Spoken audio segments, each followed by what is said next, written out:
Morning voice എന്ന അനുഗ്രഹീത പ്രോഗ്രാമിലേക്ക് ഏവർക്കും സ്വാഗതം. ദൈവനാമമഹത്വത്തിനായി ഒരു ഗാനം നമുക്കിപ്പോൾ ശ്രവിക്കാം. കർത്താവിനെ നാം സ്തുതിക്ക, ഹേ ദൈവമക്കളെ, സന്തോഷത്തിൽ നാം അർപ്പിക്ക സ്തോത്രത്തിൻ ബലിയേ. നാം സ്തോത്രം സ്തോത്രം സ്തോത്രം കഴിക്കാം. സ്തോത്രം സ്തോത്രം നാം സ്തോത്രം കഴിക്കാം. ഇന്ന് വചനത്തിൽ നിന്ന് നമ്മോട് സംസാരിക്കുന്നത് കർത്താവിൻ്റെ ശ്രേഷ്ഠദാസൻ അശോക് കുമാർ തിടനാട്. പ്രാർത്ഥനയോടെ ധ്യാനചിന്തകൾ ശ്രവിക്കാം. ദൈവനാമത്തിന് മഹത്വം. മോർണിംഗ് വോയിസ് ശ്രദ്ധിക്കുന്ന എല്ലാ പ്രിയപ്പെട്ടവർക്കും കർത്താവായ യേശു ക്രിസ്തുവിൻ്റെ അതുല്യനാമത്തിൽ സ്നേഹവന്ദനം അറിയിക്കുന്നു. നാം നമ്മുടെ കർത്താവിനെ ആരാധിക്കുകയും മഹത്വപ്പെടുത്തുകയും ചെയ്യുന്ന ഈ സമയങ്ങളിൽ ദൈവവചനത്തിൽ നിന്ന് ഒരു ഭാഗം വായിക്കുവാനും ചിന്തിക്കുവാനും ആഗ്രഹിക്കുന്നു. വളരെ പരിചയമുള്ള വേദഭാഗങ്ങൾ. റോമാലേഖനം 8-ാം അധ്യായം 1-ാം വാക്യവും 3-ാം വാക്യത്തിൻ്റെ 2-ാം ഭാഗവും. അതുകൊണ്ട് ഇപ്പോൾ ക്രിസ്തുവേശുവിലുള്ളവർക്ക് ഒരു ശിക്ഷാവിധിയും ഇല്ല.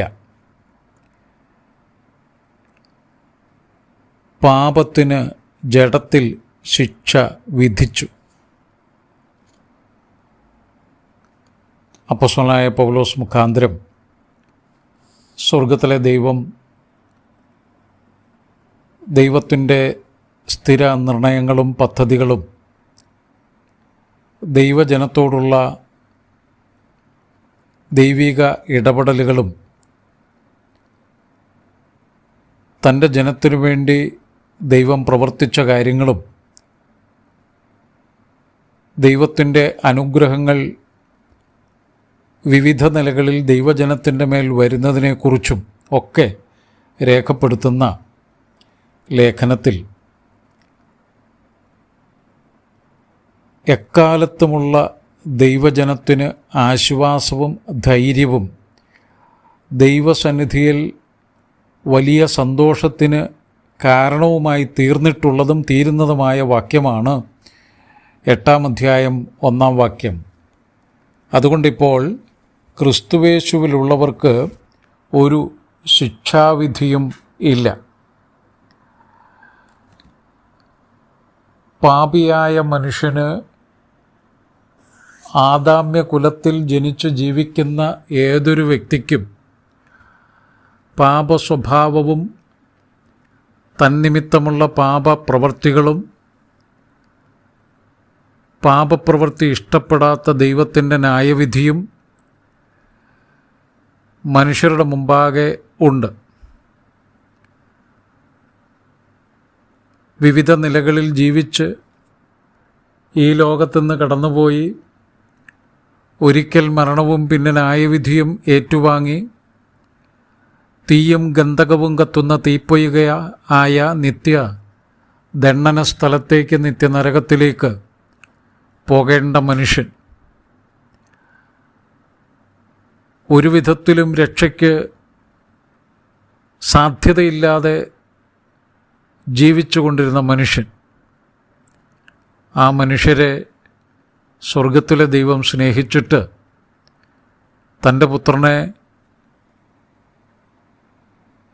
പാപജഡത്തിൻ്റെ സാദൃശ്യത്തിലും പാപം നിമിത്തവും അയച്ചു. പാപം കൂടാതെ ജനിച്ച് ജീവിച്ച പരിശുദ്ധനായ കർത്താവ് നമ്മുടെ എല്ലാവരുടെയും പാപങ്ങൾക്ക് പരിഹാരം വരുത്തുവാൻ ക്രൂശിൽ മരിച്ചടക്കപ്പെട്ട് ഉയർത്തെഴുന്നേറ്റു. ഈ സത്യത്തെ അടിസ്ഥാനപ്പെടുത്തിക്കൊണ്ട് ദൈവത്തിൻ്റെ ആത്മാവ് രേഖപ്പെടുത്തുകയാണ്, വിശ്വസിക്കുന്നവർക്ക് ശിക്ഷാവിധിയില്ല എന്നാൽ 3-ാം വാക്യത്തിൻ്റെ ഒടുവിൽ എന്തുകൊണ്ടാണ് അങ്ങനെ ഇല്ലാത്തത് എന്നതിൻ്റെ കാരണം പറയുകയാണ്. പാപത്തിന് ജഡത്തിൽ ശിക്ഷ വിധിച്ചു. പാപികളായ നമ്മൾ അനുഭവിക്കേണ്ട ശിക്ഷ മുഴുവൻ ക്രിസ്തു അനുഭവിച്ച് കഴിഞ്ഞു. ദൈവം പാപത്തിന് ജഡത്തിൽ ശിക്ഷ വിധിച്ചു.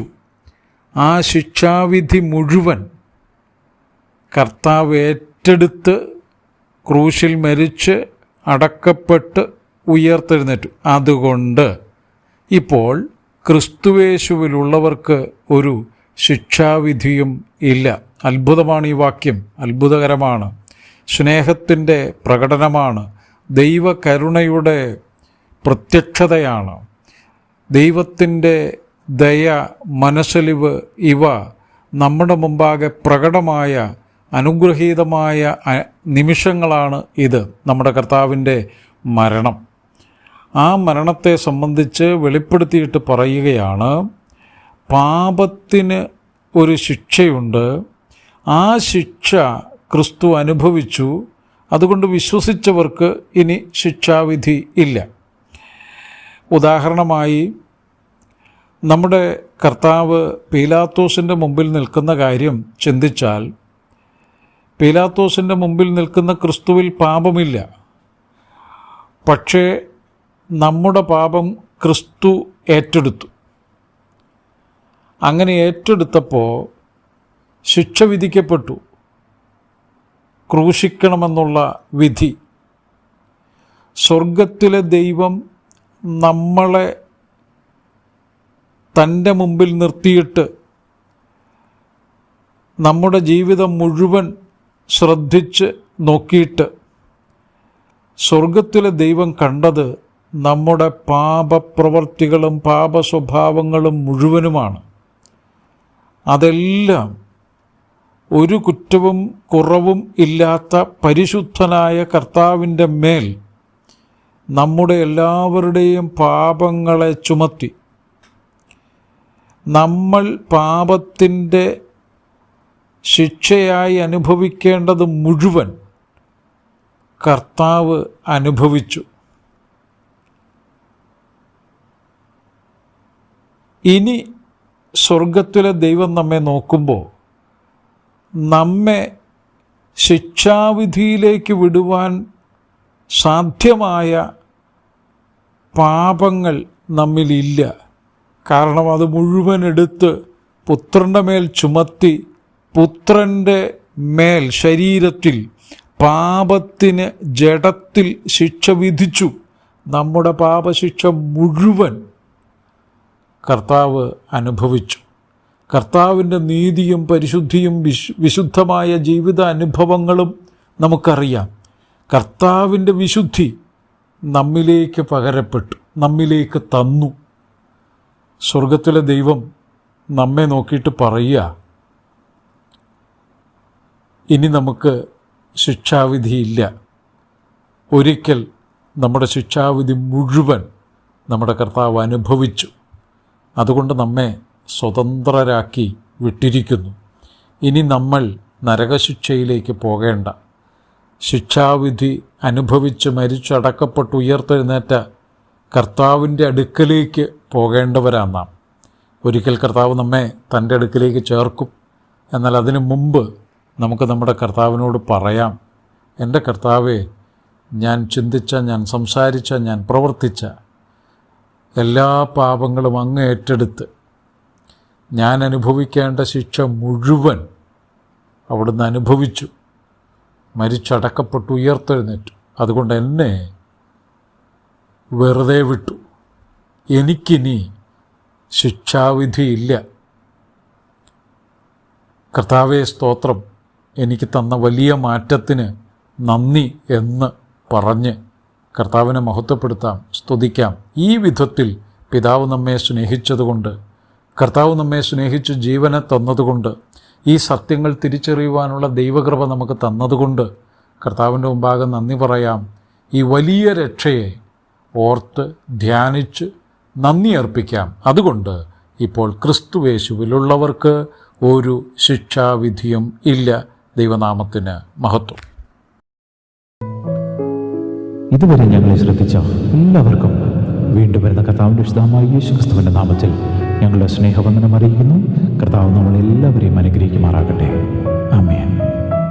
വിശുദ്ധ സ്നേഹബന്ധത്താൽ